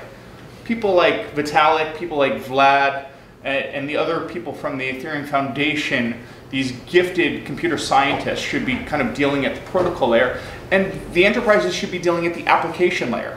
So, and what we've seen is that each of the enterprises have different versions of their tweak. So essentially there's no interoperability. So enter Enterprise Ethereum. So it's an initiative to create standards for private deployments of the Ethereum network, building upon the public Ethereum roadmap and retaining public Ethereum compatibility. It's driven by some of the largest corporate users, which I'll get into. And I believe this is very reminiscent to when Java had great web APIs and great database APIs and became Java 2 Enterprise Edition. For those of you who weren't really cognizant at that moment in time, that's when Java permeated Earth. If this gets standardized, if the Ethereum gets standardized, it has the best chance of permeating. And our goal is to complement everything that's happening at the Ethereum Foundation and bring a lot of heavyweights to help drive adoption. So just a quick timeline. A handful of us started talking about this at DevCon 2. And basically we were talking about hardening the code and creating standards and creating working groups for enterprises that have the similar constraints as scalability, privacy, security to work on the protocol. Long story short, we released this publicly last month, and we've had meetups in Shanghai and Singapore. We're having an event on Thursday here in Taipei to basically permeate this adoption at the enterprise level, and it's going to continue around the world for the next 6 months of just kind of explaining what this is to members of the community. We are going to be onboarding new clients, or excuse me, new members of EEA once the onboarding process is scalable and secure, and we will be announcing new members mid to late April. So first and foremost, this is a standard, it's not a product. We are creating a horizontal technology and kind of elaborating on the general purpose platform of the Ethereum protocol. We have full intention of maintaining compatibility with public Ethereum and complementing the Ethereum Foundation and the Ethereum ecosystem however possible. And we're not going to recreate the wheel. We're going to be using other standards, so things like ISO, Switch. We're going to be working with W3C, IETF, ISOC to just continue to permeate this technology.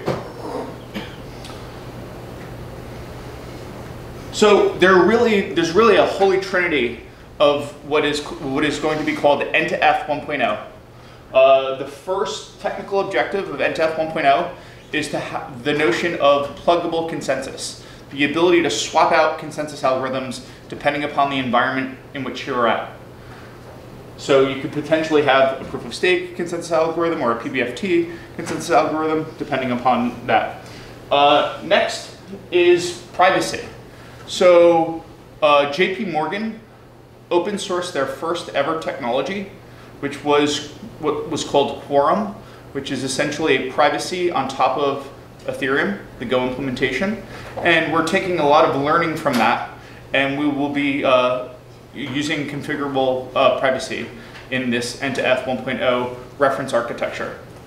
And finally, we will have roles-based access control, so auth-auth permissioning. So in terms of governance and development, long story short, all of the technology bubbles from bottom up. There is going to be a technical working group. There's really going to be kind of two layers in the stack. There's going to be a protocol, and then there's going to be kind of use case or vertical specific working groups. And in both of those endeavors, the users are going to be making the decisions on the technology bottom up. What is in place top down is a board for kind of administrative checkpoints. So things like legal, things like marketing, things like governance. So basically all of these corporations that want to join can know that there are essentially adults in the room. And basically, the long-term objective is to realize enterprise, or Ethereum throughout enterprise. And I believe that this is going to be two converging paths, you know, the public chain and the private chain.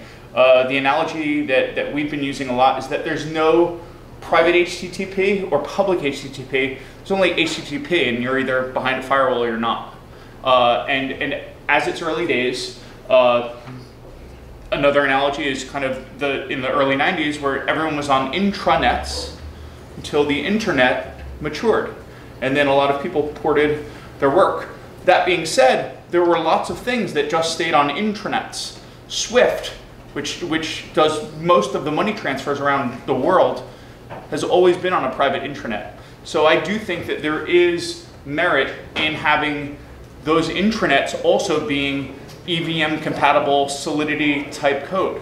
So what you're going to be doing just in that, if, you know, worst case scenario, it just stays a private intranet, you're going to have more developers that understand how Ethereum works and how to compile Solidity into an EVM.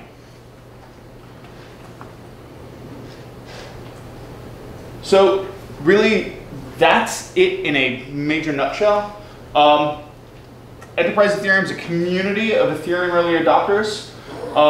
We have key enterprises from kind of a diverse sectors and global reach. Participants are from the most innovative fintech companies and some of the largest Fortune 500s. And these are the launch members. So this is the first tranche of participants. Accenture. Then we have Amis and Andui, both Taiwanese companies. BBVA, one of the largest Spanish banks. BlockApps, which is the team that built the Ethereum Haskell implementation and now have productized an enterprise version of Ethereum. British Petroleum. Brainbot Technologies, the makers of Raiden. BNY Mellon, one of the largest custodian banks in the world. CME Group, the largest derivatives house in the world. Consensus, where I'm from. Chronicled, which is an IoT Ethereum-centric shop out of San Francisco. Credit Suisse, one of the largest Swiss investment banks. Cryptoeconomics, out of Shanghai. They built the Ruby client, I believe. Am I making that up, Vitalik? Who is that young? Jian, yes. Yeah, okay, I'm not making it up. Okay, they built the Ruby client. Fubon, another Taiwanese. IC3, they are a research academic institution from Cornell, University of Illinois, Urbana, UMaryland, so Andrew Miller, Eamon Gunsirer, and a few others. ING. The Institutes, so the Institutes is an interesting one. They control, or their members are all property and casualty insurers. So their members produce 70% of the United States property and casualty insurance premium and 35% of the global property and casualty premium. Intel, JP Morgan, who created the Quorum implementation. Monax, they wrote their own EVM, and they've also, interestingly, just contributed that EVM into the Hyperledger project. So this is kind of the other open source, blockchain-based working group. And now there's an EVM there, so we're going to be working closely with them, hopefully, to educate those enterprises that are in Hyperledger. Microsoft. Nuco is another innovative startup out of Toronto. Thomson Reuters, Santander, String Labs, so the people that were just asking about Definity. Telindus is a telecom out of Europe. Tendermint, UBS, bank in Switzerland. Vidroll, which does a lot of ad tech. And Wipro, which is the one of the largest system integrators that's based out of Chennai, India. So if you are interested in getting involved, please reach out to me. I will be here for the rest of the night.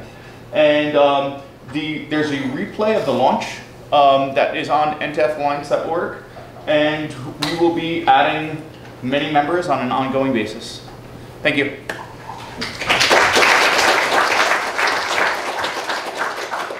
Any questions? What was that thing on Thursday? You mentioned it's coming up.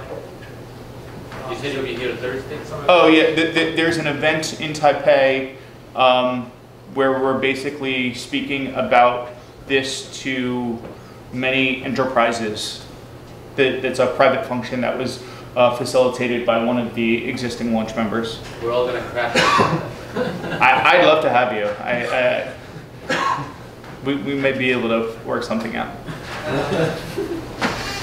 How do you see Enterprise Alliance versus Hyperledger? Or So first and foremost, I have a ton of respect for many of the entities in Hyperledger, and Brian Bellendorf, who's the executive director of Hyperledger. We thought that well, first off, we tried to submit one of the versions of Ethereum. We actually tried to get the C++ code relicensed and contributed to Hyperledger, and unfortunately we had some problems with the licensing, so we thought, well, if we weren't able to do that, we might as well do our own.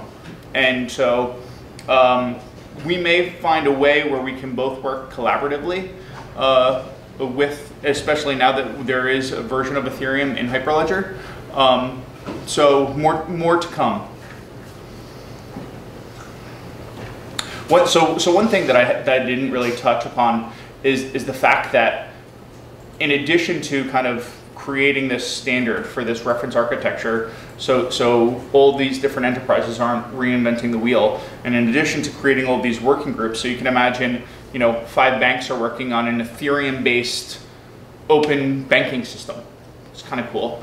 And you can imagine the same thing for medical companies or a pharma company doing a supply chain, and etc. We're also going to be training Solidity. So we're just going to be educating people, and Viper now. I think we'll be educating a lot of developers through this, which I think will also be a net positive to the community. Okay, thanks. Oh. So is this considered a sort of like a non-profit community? Yep, so it is a 501(c), which is a not-for-profit US New York State corporation. I think a lot of people joke that like private blockchain can't really work. So I think that the simple analogy is intranets and internet.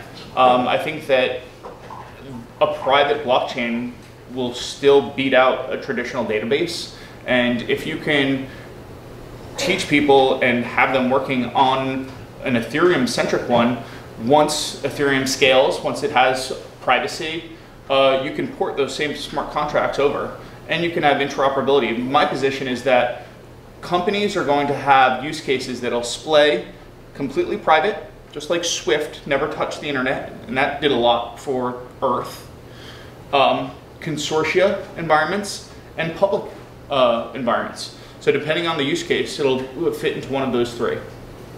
So how do you work like proof of work or proof of something? So you probably don't need proof of work in a public, or excuse me, in a private environment. So basically, proof of work is because it's completely anonymous, and you have any actor can join it. If you have you, me, and a regulator, if it's 2 of us and a regulator, and we're both banks, we don't necessarily need proof of work. So we can take that out and have something like PBFT, and you can increase the transactions per second tremendously. What are some of the biggest use cases right now for your lenders that are using the consortium and private blockchain? Supply chain is probably one of the tops. Clearing and settlement, post-trade. Like provenance? Or? Provenance, yes. And track and trace. Clearing and settlement. The notion of being able to use a distributed ledger for KYC if you have multiple banks in one jurisdiction. Are you going to create your own client software or use the current GIF or parity? we are going to create a reference architecture that can be implemented in any of the clients.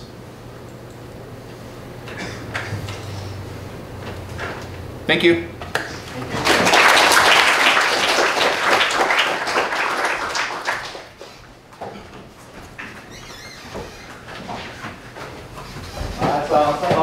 Thank you for joining us and have fun. And we'll leave here at 10 o'clock, and you can leave freely.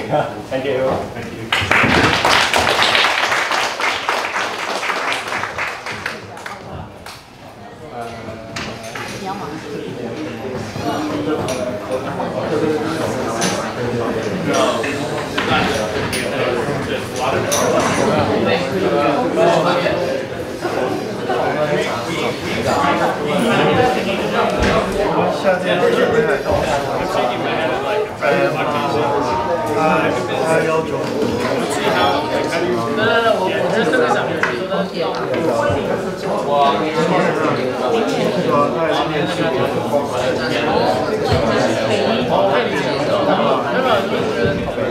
你明天会去吗？下午多少？应该有答应。我不知道。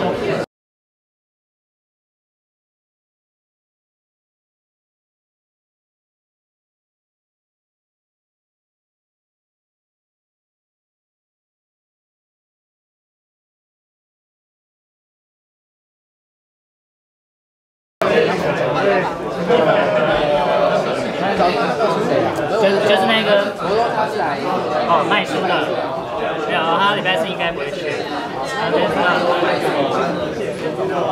他这样，今天知道他好像讲，要想去他，